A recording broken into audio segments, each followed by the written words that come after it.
The reason I don't like social media is because it creates an illusion that doesn't really exist. It creates expectations that can't be achieved. A lot of people follow influencers and see photos or videos that are just unrealistic. They're doctored, they're photoshopped, they're faked. These influencers have to sit at home and edit all their pictures and then post. They are photoshopping their inner arms, their thighs, their bellies, to the point where they're just not even physiologically normal. Photoshop is a real problem. It's just not real. It's completely distorted. We may see people who bring in photos of celebrities who have these tiny pencil noses, who have these teeny button tips, and in reality, that's not surgically achievable. We do exclusively facial plastic surgery. We have a real specialty in rhinoplasty, but we also do brow lifts, face lifts, eyelid lifts. Dr. Littner and I have been really doing computer imaging to show patients what a real expectation is. You can really do some really interesting things that are a little bit different. One option is to just make everything smaller, but really retain her natural aesthetic. We're surgical psychologists. We spend half of our time essentially doing psychiatry, half of our time doing surgery. There has to be a real education process with us and talking them through what is real, what they can expect. Social media is really presenting an altered image of reality for patients, and people need to know that. Well, welcome to both of you. Thanks for being here. Thank you for having us. Thank you very much. Are there patients showing up with just unrealistic expectations? Yeah, you know, we have a really interesting cohort of patients who come in, and for the most part, I'll say that, you know, most patients come in with real expectations. They're coming in feeling a little bit like they want some rejuvenation, they've got a bump on their nose. They really do have like realistic ideals.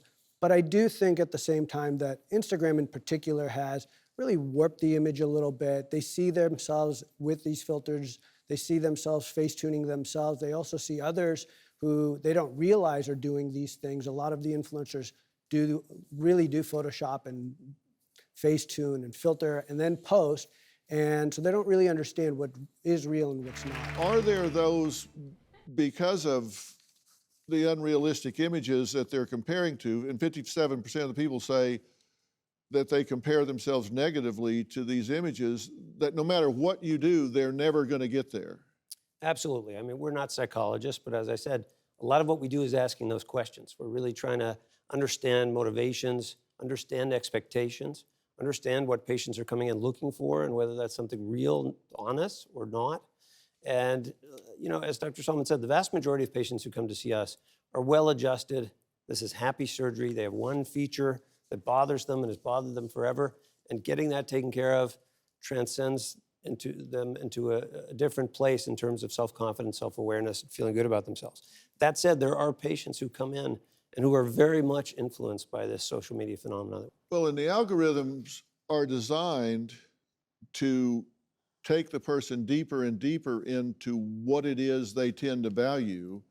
Yeah. And so if there's something that they tend to respond and spend more time on, they'll start feeding them those images, which pulls them deeper and deeper into that sort of thing. And if it's unhealthy for them, then it really is an addiction. I mean, there truly is a dopamine track, just as there is with anything else. And if it's something like daddy issues, you're selling humor and self-love.